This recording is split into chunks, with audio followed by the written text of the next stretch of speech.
In section 2.4, we'll be looking at limits. The easiest way to determine the limit is from a graph, so that's where we're going to start.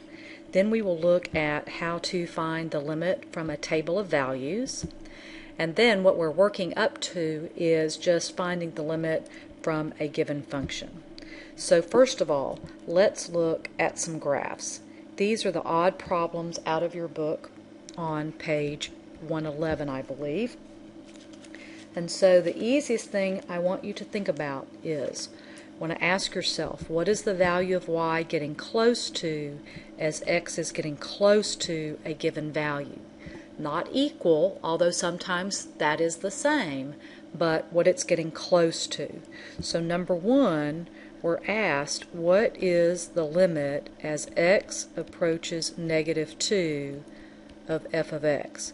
Now notice what the book has done is it says here's negative 2, when x is negative 2, y is positive 3.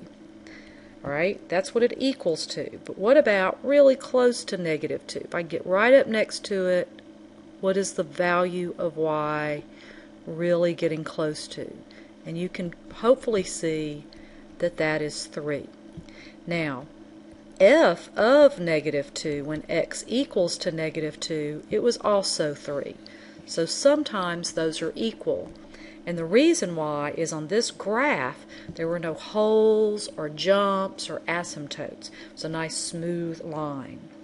So let's look at problem number 3. We have a nice smooth line except for we've got this little open circle here and a dot. So the function when x is 3, y is 4, it's that dot. But we want to know the limit as x approaches to 3, meaning get really, really close. So if I go on the other side of 3 and I go up to the line, on the other side of 3, and I go up, when I say go to the line, I'm going to the graph, the function. What is the y value getting close to? It is also getting close to 3. You will see that this book's kind of stuck on 3. Right? Now notice, those are not the same. That's okay. But when x equals to 3, y equals to 4. But when x is getting closer to 3, y was getting closer to 3. Okay, look at problem number 5. Again, you will notice that there is a hole and a dot. And so we're looking at the limit as x approaches to negative 2.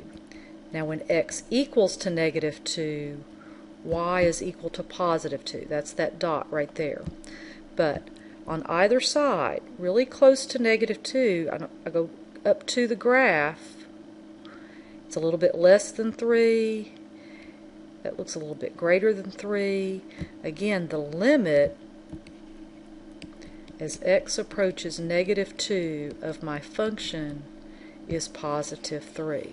So again, not equal to it, and that's alright. Now number 7, there's not just a hole, there's just a huge gap. Alright? So, I believe this is an open circle, and that's a filled in circle. So the function when x is negative 2 is positive 2 because of that filled in. But if I go a little bit less than negative 2, then I have to come down here, and that's that y value. If I go a little bit bigger than negative 2, I have to come up here, and that's this y value. Are those y values even close to each other? No, it is not. So we would say the limit does not exist. They're not even close to one another. Right, so let's look at these two problems. Building a table of values. Alright, so first of all, if I were to just plug in 1 into the function, you would get 1 over 0, which is undefined. But if I go to my calculator and let x be all these values that are really, really close to 1, what would I get? Well, I'll go to my calculator. I think that's 100, 10,000, 10,000.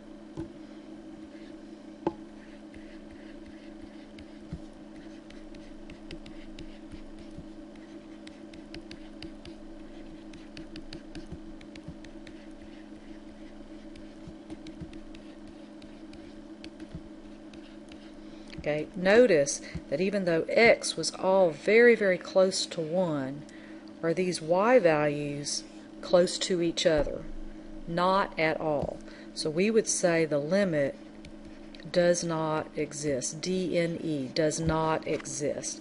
And if you would know why if we were to look at a graph of that function, it would look like this. Here's 1, and the graph would be going way up here, and that's because there's an asymptote, and so the y values just get incredibly huge all around 1. Right? Let's look at problem number 9. Alright, so this time we want x to be close to 2. So notice we've selected values awfully close to 2 but not equal to 2. Right, so again I'm going to grab a calculator and evaluate all of those. Okay, so as I let x be really close to 2, look at my y values. Are they circling around a particular number? I think the limit is 5. Okay, well let's see. If I have f of 2, if I actually just plug in 2 for x, I would also get 5. And that's because this graph doesn't have any jumps or holes or anything. In fact, it is a parabola, and when x is 2, y is 5. Right? So that's how the graphs go together with these limits. Okay, so now, how do we find just the limit of a function? Well, the easiest way is just substitute the given value of x into the function. Right? So one example is if you have a constant. There is no x. The limit of 5, x is equal to -2. What are they saying? Well, what this says is that y equals to 5, or f of x is equal to 5. And if you remember what that is a graph of, it is a horizontal line of y equals to 5. No holes or no jumps. And so it doesn't matter what x is equal to. What is y always going to equal to? It's going to equal to that number. So the limit as x really approaches anything of a constant is just the constant. Right? So let's look at a line. Well, if you were to look at a graph of a line, you would recall that this is the same as y equals mx plus b. So we'd have a -1 here, and we go up 2 over 1. It would look like a graph. And no, you do not need to graph it, just trying to show you what these come from. And so as x approaches 1, right, when x is 1, what is the y value? Since there's no holes or anything, the easiest way is just to plug in, again, substitute the given value of x into the function. So 2 times 1 minus 1 is 1. That's the limit. Alright? A quadratic is a parabola. There's no jumps or holes or anything. So again, I'm just going to plug in 3 for x. Let's see, I think that's equal to 31. And that's the limit. Okay, you don't have to know that that's a quadratic or anything. Just know you plug in the value of x. Right, so this is a rational function, meaning a fraction. So again, I'm just going to plug in 1 for x.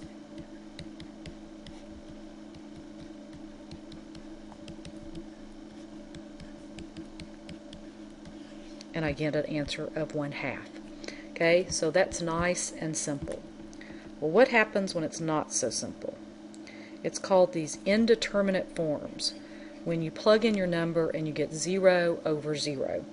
At that time we're going to have to factor and reduce and then take the limit. So let's see. On this problem, if I were to just plug in 1, which is what I would do first, see what happens. I get 1 minus 1 over 1 minus 1. Oops. That's called, we don't know what 0 over 0 equals to. So that means go try again. So let's see, I'm going to factor. So that's the difference of 2 squares. Then I'm going to reduce.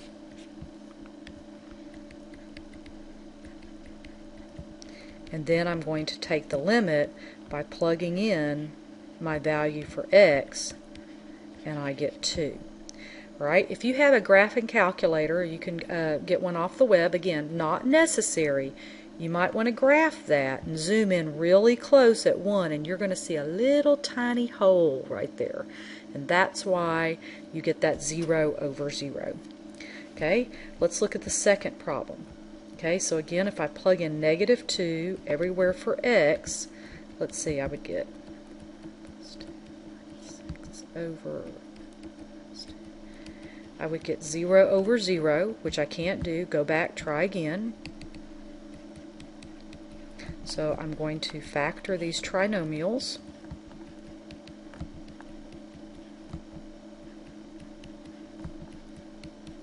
Going to check my signs. Everything checks out, and those reduce out. So I have the limit as x approaches -2 of what I've got left. And now I'm going to plug in -2 everywhere I see an x, and I get -5 over -3, which would be +5/3, and that's my limit. Right? This last example, same thing. If I plug in 0, I'm going to get 0 over 0. So I'm going to factor. That top one has a GCF of an x. Those reduce out, and so this is what I have left. Now I'm going to plug in 0 for x. I get 2 times 0 minus 3, which is -3. Alright, so first of all, you just want to plug in the number for x, see what happens. If you get a number, an answer, go for it.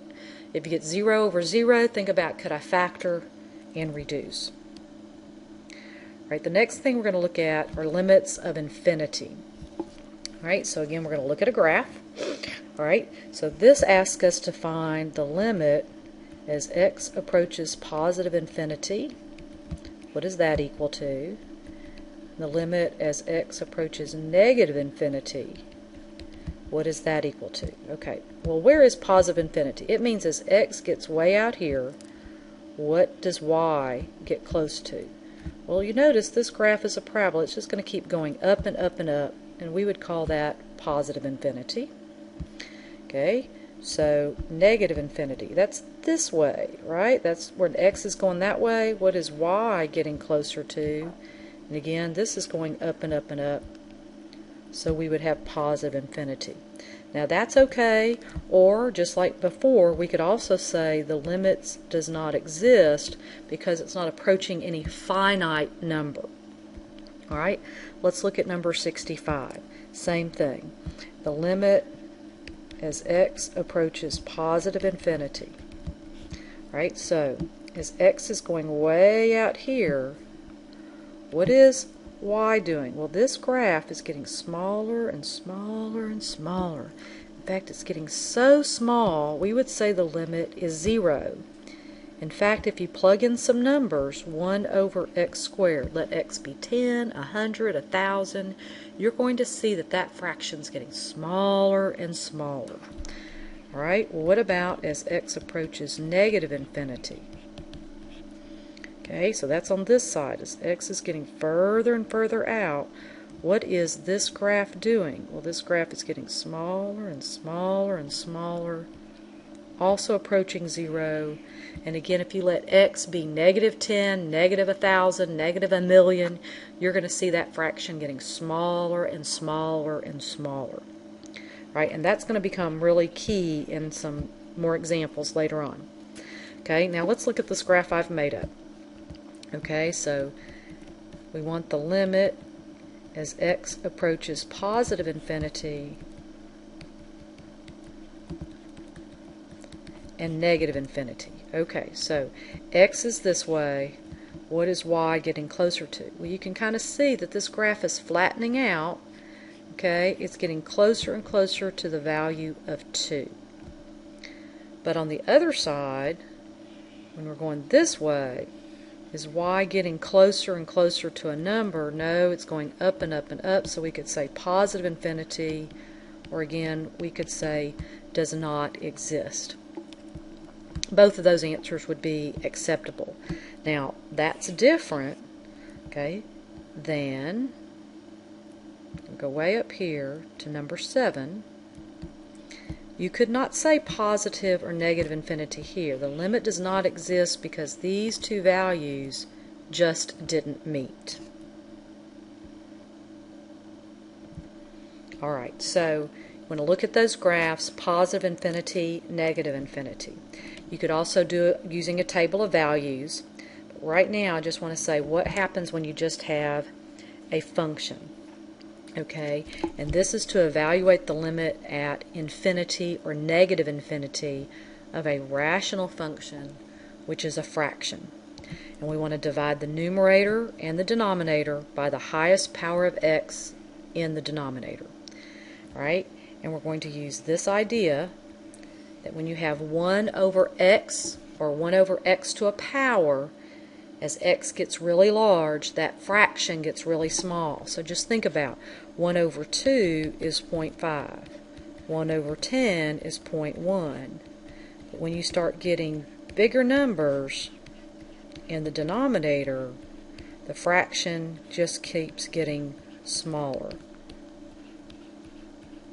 Alright, and so we're saying that as x gets really large, this value has a limit of 0. Alright? Okay, so let's look at this problem. The limit as x approaches infinity of 3x plus 2 over x minus 5. So we have a limit of infinity, we have a rational function.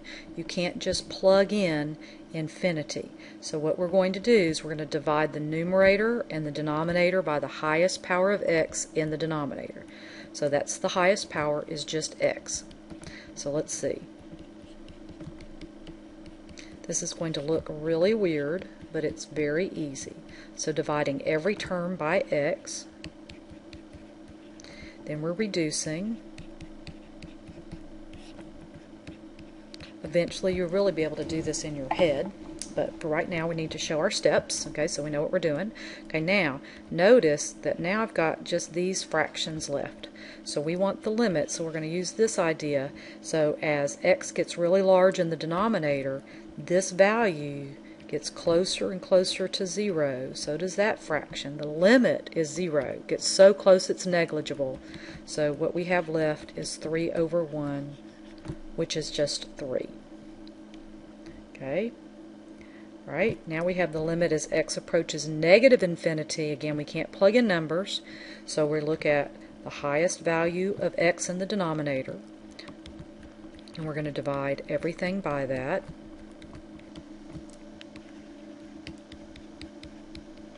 Okay, we're going to reduce all those fractions.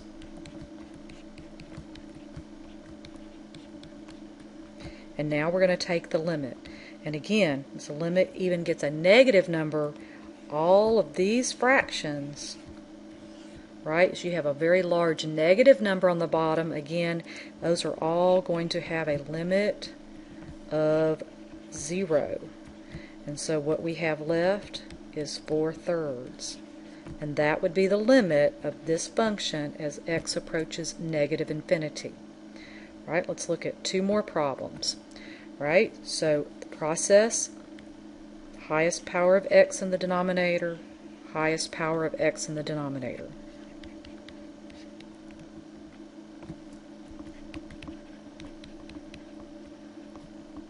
Want to reduce. And now look, I have all of these fractions. What's going to happen as x approaches infinity? They're all going to approach. That's an arrow and a 0. All of those are going to get closer and closer to 0. So what do I have on top? 0 over 5, which is 0. So the limit is 0. Okay. Now, in this next example, the highest power is x squared. So I'm going to divide by all of that. And hopefully, I'm going to do this in my head. I'm going to divide x to the 4th over x squared over x squared, 2 over x squared. So I'm dividing and reducing at the same time. So I want the limit as x approaches negative infinity. So I take all the fractions. All of those are going to go to 0. But look at what I have left. I now have x squared plus 1 over 1. I still have to take the limit as x approaches infinity, negative infinity, and I still have an x. So what's going to happen? I take a really large negative number, I square it, and I add 1. Is that going to approach a particular number? No, it's just going to keep getting bigger and bigger and bigger.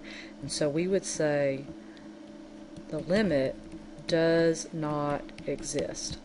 Now the reason I wanted to do those two examples side by side is because here the highest power of x was in the denominator and you got 0. On this one the highest power was x to the 4th was in the numerator and you get does not exist. So when the highest power is on top, you're always going to get a does not exist. When the highest power is on the bottom, you're always going to get 0. But when you have the same on top and bottom, you're going to get a numerical value of x.